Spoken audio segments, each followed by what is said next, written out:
নমস্কাৰ ছাত্ৰসকলক স্বাগতম জনাইছোঁ আছাম টিচি ইউটিউব চেনেললৈ। মই যে আপোনাৰ মাজলৈ আহিছোঁ অসমীয়াৰ ৰচনা অৰ্থাৎ তোমাৰ জীৱনৰ লক্ষ্য অৰ্থাৎ এইটো ৰচনা প্ৰায় পৰীক্ষাত আহি থাকে। মেট্ৰিকে হওক বা ক্লাছ 9ৰ সকলো পৰীক্ষাতে আহি থাকে। সকলোৱে ভালদৰে শুনি যাব, সকলোৱে ভালকৈ পঢ়িব আৰু যদি মোৰ চেনেল ছাবস্ক্ৰাইব কৰি থাকিব যাতে সকলোৱে এনেকুৱা ধৰণৰ ৰচনাই বা আন ধৰণৰ কুৱেশ্যনবোৰ পাই থাকে।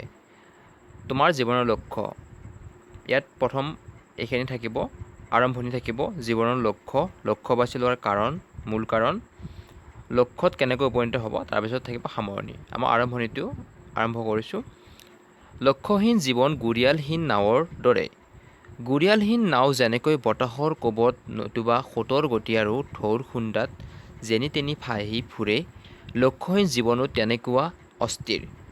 গুৰিয়ালহীন নাও পাৰ চাপিব নোৱাৰাৰ নিচিনা লক্ষ্যহীন জীৱনতো কৃতকাৰ্য লাভ হোৱা সম্ভৱ নহয়। আনকি লক্ষ্য স্থিৰ কৰি ল'লেও যে সতকাই সেই লক্ষ্যত উপনীত হ'ব পৰা যায়, এনেটো নহয়। কথাতে কয় বোলে আলচা কাম নহয় সিদ্ধি, বাটত আছে কণা বৃদ্ধি। গতিকে ছাত্ৰাৱস্থাৰ পৰাই জীৱনৰ লক্ষ্য স্থিৰ কৰি লৈ সেই লক্ষ্যত উপনীত হ'বৰ কাৰণে প্ৰস্তুতি চলোৱা উচিত। কিন্তু লেঠাটো আকৌ তাতেই। লক্ষ্য স্থিৰ কৰি লোৱাটো সহজ কাম নহয়, বিশেষকৈ আমাৰ নিচিনা ছাত্ৰৰ কাৰণে। আগৰ কালত কোনো লক্ষ্য আগত নৰখাকৈ কেৱল পঢ়া শুনা কৰিলেই অন্য একো কৰিব নোৱাৰিলেও জীৱিকাত কিবা নহয় কিবা এটা পথ পাইছিল। গতিকে আগৰ ছাত্ৰসকলে জীৱনৰ ভৱিষ্যতক লৈ বৰকৈ চিন্তা নকৰিলেও হৈছিল। আগেয়ে BA টো পাছ কৰি লওকচোন, পাছত কিবা এটা কৰিম বুলি ভবাৰ অৱকাশ এতিয়া আৰু নাই। কিয়নো বহুতে BA, MA, MSc ডিগ্ৰীধাৰী, আনকি কাৰিকৰী অৰ্হতাসম্পন্ন ডেকাও এতিয়া চাকৰিৰ কাৰণে হাবাথুৰি খাই ফুৰা দেখা গৈছে। তদুপৰি কেৱল চাকৰি কৰি নিজৰ জীৱিকা উলিওৱাটোৱেই মানুহৰ একমাত্ৰ কৰ্তব্য নহয়।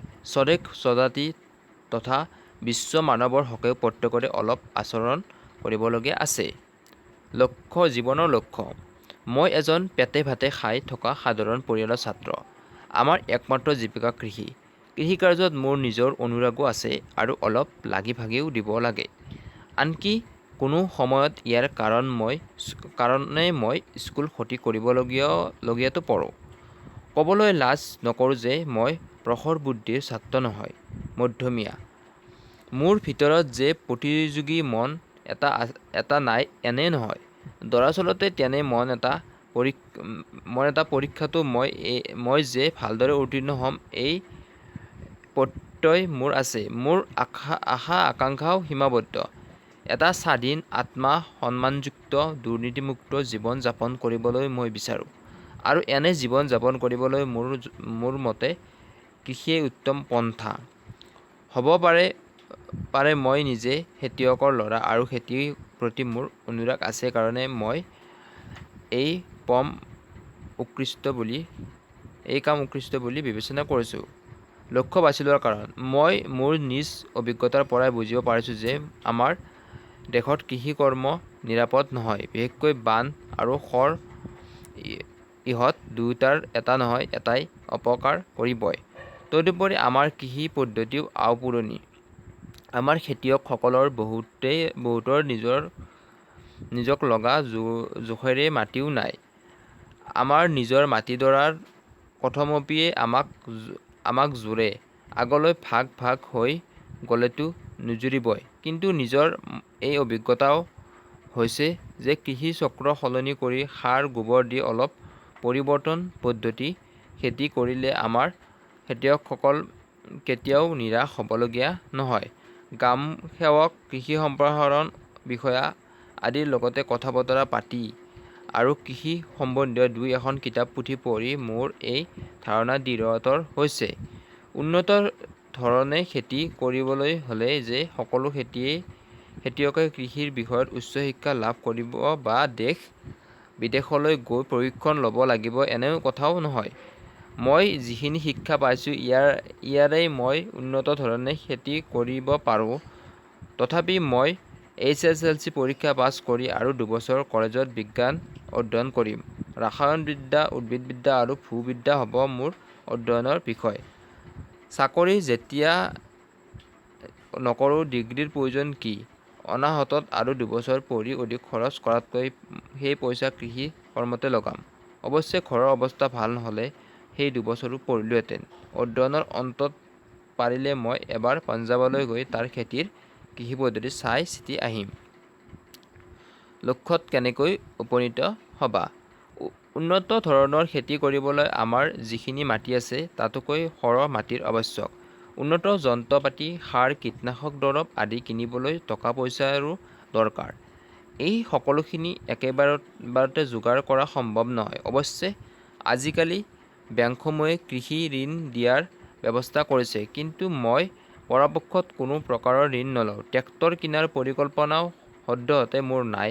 হাম্বেল বিগিনিংছ, সাধাৰণতে আৰম্ভণিৰ পৰা আগুৱাই যাম, এয়েই মোৰ অভিলাষ। মোৰ প্ৰথম আঁচনি হ'ব তাকৰীয়া মাটিত সৰহ শস্য উৎপাদন। আমাৰ নিজৰ মাটিখিনিত সাৰ, গোবৰ দি খেতি কৰাৰ জোখেৰে ধন মই গোটাব পাৰিম। মই নিঃসন্দেহে যে এনেকৈ খেতি কৰিলে মোৰ খেতিৰ উৎপাদন দুগুণ হ'ব। অৱশ্যে খেতি কৰাৰ পূৰ্বে মই মাটিখিনি পৰীক্ষা কৰোৱাই সেই মতেহে সাৰ গোবৰ দিয়া দিহা কৰিম। মোৰ কৃষিৰ আয়ৰ পৰাই মই দ্বিতীয় বছৰৰ পৰা এপদকৈ ক্ৰমে পুলবোৰ্ড, নাঙল, পেডি উইডাৰ, পেডি হুইল, গুটি সিঁচা যন্ত্ৰ, হাতেৰে চলোৱা ঔষধ দিয়া যন্ত্ৰ আদি আৰু কম অশ্বশক্তিৰ পানী সিঁচা মেচিন এটাও কিনি ল'ম। আমাৰ নিজৰ মাটিডৰাৰ এফালে এনেই কিছু দ, সেই অংশত এমূৰীয়াকৈ পুখুৰী এটা খান্দি বাম অংশ আৰু অলপ ওখ কৰি ল'ম, যাতে বানপানীয়ে সহজে অনিষ্ট কৰিব নোৱাৰে। এই অংশত মই উন্নত ধৰণৰ ধান আৰু মাহজাতীয় শস্য খেতি কৰিম। পুখুৰীত মাছৰ পোনা মেলিম, পাৰত লগাম নাৰিকল, কল আৰু মাটিকঁঠাল। দ অংশত ঘেঁহু, আলু, পিঁয়াজ আৰু মচুৰ মাহৰ খেতি কৰিম।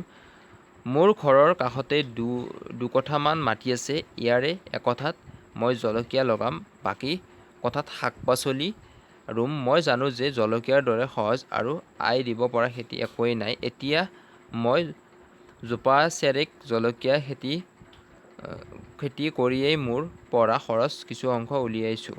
প্ৰথম 5 বছৰত মই এনেদৰে মোৰ তাকৰীয়া মাটিখিনিত পৰীক্ষামূলকভাৱে উন্নত প্ৰণালীৰে খেতি কৰিম। মোৰ বিশ্বাস এই 5 বছৰতে মোৰ কিছু আয় হ'ব আৰু কৃষিও চকুত লগা হ'ব। সামৰণি। নাজানো কোনদিনা ভগৱানে মোৰ এই সপোন দিঠকত পৰিণত কৰে। মই হ'লে এই লক্ষ্য আগত ৰাখি ভৱিষ্যতে প্ৰস্তুতি চলাম। অৰ্থাৎ এইটো হৈছে এটা লক্ষ্য। অৰ্থাৎ মই আৰু বেলেগ বেলেগ ধৰণৰ যাৰ যি লক্ষ্য আছে সেই লক্ষ্যবোৰৰ ভিতৰত মই আৰু 2-3খনমান মই দিম। এইটো হৈছে কৃষি ক্ষেত্ৰত থকা লক্ষ্য। অৰ্থাৎ মই কিছুমানৰ গানৰ ক্ষেত্ৰত থাকিব পাৰে, কিছুমানৰ খেলাৰ ক্ষেত্ৰত থাকিব পাৰে, সেনেকুৱা ধৰণৰ মই ৰচনা দিম। সকলোৱে ভালকৈ পঢ়িব আৰু চেনেলটো ছাবস্ক্ৰাইব কৰি ৰাখিব, যাতে আগলৈ এনেকুৱা ধৰণৰ ৰচনাবোৰ পাই থাকে। তাৰে আশা কৰি মই আজি ক্লাছটো ইমানতে সমাপ্ত কৰিছোঁ। নমস্কাৰ।